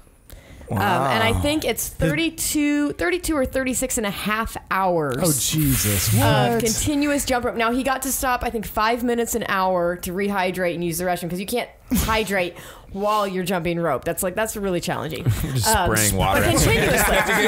Open your mouth. So you can imagine this man. It's the largest He's camelback probably ever. I feel like you can't call it continuous at that point. You can call it like That's- crazy feet. that's true. Yeah, Jump that's rope. why. That's Maybe, why but- he said they stopped doing records for longevity. When people start dying. People dying. Yeah, I guess. I don't know. That's probably why. The reason I bring this man up Dangerous. is because you can imagine, I think he's probably in his upper 50s or something like that. I don't know how old he is. But he is a phenomenal jump roper, which means his Achilles tendons and his calf, like everything in his calf is about that long. And him trying tight to for the record. squat is just, it's ridiculous. So the big thing for him coming to our seminars is working on the mobility. And then he worked on, you keep standing on my cord.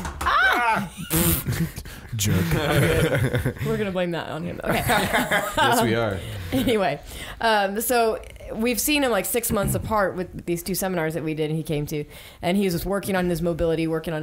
In the second seminar, he was significantly better than his first one. He's coming to our next one in March, and he's going to just keep working on it. And I mean, he'll warm up doing jump rope, and I'm like, quit doing that. You're just shortening everything again. You've But done enough That's of pretty that. impressive. It's Stop pretty it. impressive. So now he's trying to work on his overhead squat, and kind of a cool thing to see. But it's funny. Once that stuff starts falling in line, the strength follows. Yeah. That's what I realize now. The older I get, the more I do those things first, and everything else sort of resolves itself. Yeah.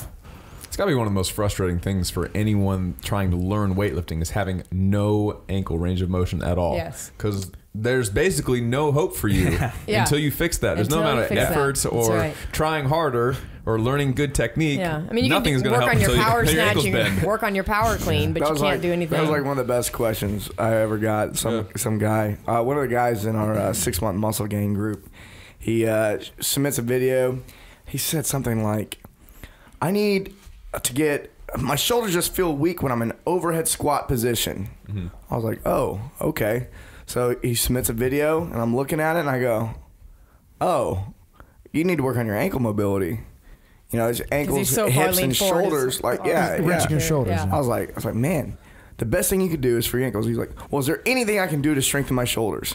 It's like, your shoulders aren't meant to be in that position. Yeah. You should. We don't want your shoulders to get strong like that. Yeah. You'll probably just rip them out, or something's going to go horribly wrong. Yeah. Here, good exercise for anyone listening to this right now. Go find a pair of ski boots, strap them on, and then go try to do weightlifting. So you can feel exactly what it's like to have no ankle mobility. That's really what it's like for them, and you will feel totally fucking ridiculous. Yeah, because gosh, you that sounds awful. do it correctly. Yeah, Do you think that's the most? What's the most common mobility issue? Is it ankles? It's either ankles or shoulders. Ankles and yeah. Well, it's interesting because the whole conversation was, it was the hardest part of the whole coaching of this athlete was convincing them that ankles were the priority. There was nothing to strengthen. It was a stretching issue. It was a mobility issue. It was like, Mike, you don't get it, man. He was looking for confirmation, not your solution. And it's like the people that come in and they ask about doing the squats, and they're like, well, but my knee shouldn't pass my toe, right? And I put my hand right in front of their knee while they're standing there. I say, go ahead and try to do a squat.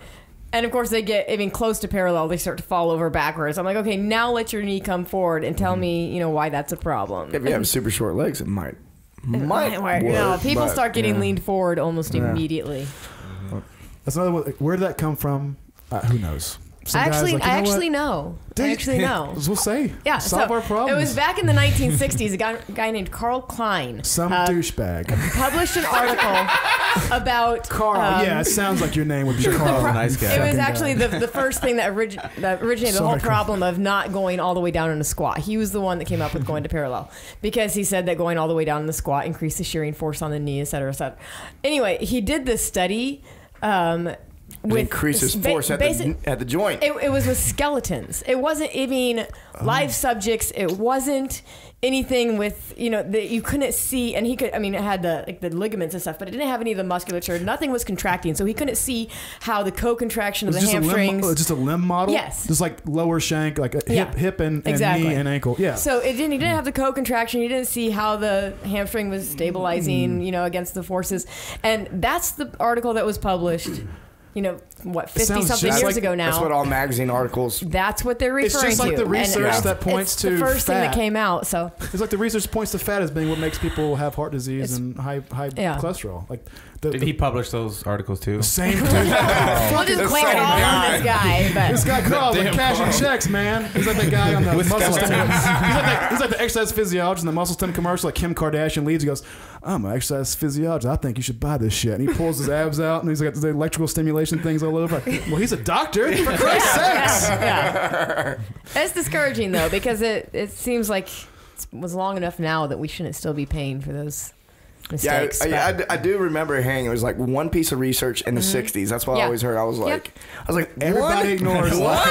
And then everybody ignores the fact that anybody who's ever had a kid sees them just squatting all day so naturally. The knees is all over those toes. It's like just completely natural and calm. all over those toes. like smothered hash browns at fucking Waffle House. It's all over it. And they're just chilling. It's just mechanically right. It just feels right. And when you start doing it, you're like, this is better. My knees don't hurt. You think people would be like, wow, that's bullshit. But no, they say, well, there's just that one thing. Yeah. That one thing that makes me disregard all this and other it's being evidence. perpetuated in all your standard. Stop reading the running magazine. Globo Gym. Carl, we're coming Yeah. for you, man. Anyway. If you're alive. Yeah. that dude's long gone, man. Hopefully you're dead by now. He's watching the CrossFit games going, why are these people doing it? They're all going to blow their knees out. They're all going to die. They're not dead yet, but they He will. probably published another piece of research a decade later that saying hasn't the been- opposite, and no one pays attention to By that. the way, we're joking about Carl. I hope Carl is I hope that's okay. only modestly debilitated. Well, he can't get up off the floor if he falls because he's only been squatting parallel all these years. Yeah, how do you get up if you can't bend your... Yeah.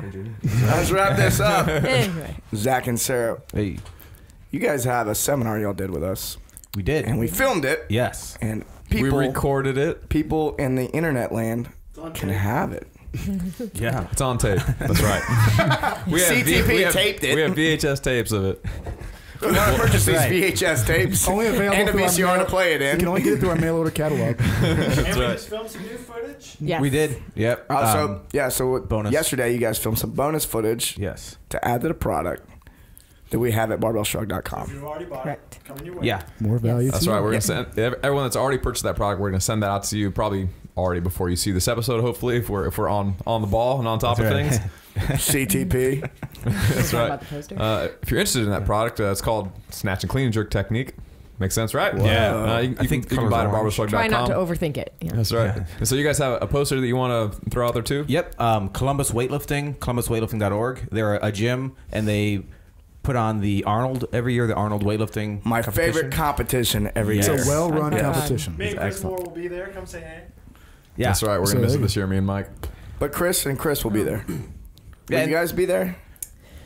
I'm in We veterinary will not school, be and I have a hard time getting away from school. From all those dogs. So cute. How many goldfish have you treated? So cute. We did learn how to do surgery on koi. Okay, didn't learn how. We saw somebody do surgery on a koi Seriously. fish that had cancer, and the fish died. Still. Why would you? I laughed That's way so too hard for depressing. something that How do died you from hook up? cancer. Well, how do you do surgery on a fish? It was man? crazy. They had like water going through like an iron lung, through the gills, because this fish is He outside goes, the water. excuse me, this is a fucking fish. Let this thing die, man. Koi Those fish are are expensive. How much is the surgery? I don't know how much the surgery You understand? was. This fish was $500 fucking dollars. You're in the hospital giving surgery to a fish with a little marine helmet on his I head. don't think it was I'm not sure, but Insanity. I don't think it was a hospital. I think it was in their kitchen, like right outside where the pool was. So you got that Okay. going for you. Oh, Save- man, save a little money. I really envision like going into the backyard into the koi pond with like scuba gear on and a knife like that. Oh, try to do say- surgery in the pond. I walk in that room like, you people have way too much money on your hands and too much free time. This is a koi fish, man. Well, even when the doctor was talking about it, she kind of had that like, yeah, these people have a lot of money. So. Save Anyway, Jonathan and my it koi. will so- limit so- our ability Anyway, to I'll go be to doing all- surgery on koi fish, so I don't know if And- I'll be at the Arnold. But Columbus, do you want to tell them what sentence that's Columbus never been weightlifting is said actually ever. doing? Oh yeah. So the great people at Columbus We're staying on Weightlifting and the task. coaches there, they put together a poster which goes through a thing I did about a year ago, which was 300-pound Grace. So Grace, you do 30 clean and jerks, and I did it with 303 pounds For time. for time, yeah. And so, but I had it on film, and the gist of it is they took pictures for just the clean at key points in the lifts for the first lift, the 10th lift, the 20th lift, and the 30th lift. And so, I'm getting exhausted, getting tired, but it's pointing out how these positions and these important things are the same through every single lift as it gets heavier. So, and then it gives technical advice on make sure you do this here, do this here, do this It's here. going to be very useful for a CrossFitter to focus on Yeah. when they're going through a while. Like, keep this cue, repeat it, Yeah. repeat it. Yeah. Between every rep. Where can they repeat find Same that movement. at? Columbus. ColumbusWeightlifting.org. Okay.